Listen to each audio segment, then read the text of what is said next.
చెప్తుంటే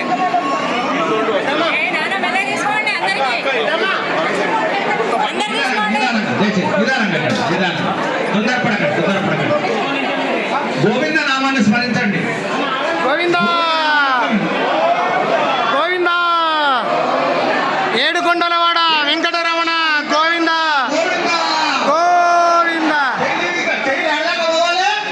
తిరుపతి పాదాల నానాలి. గోవింద గోవింద గోవింద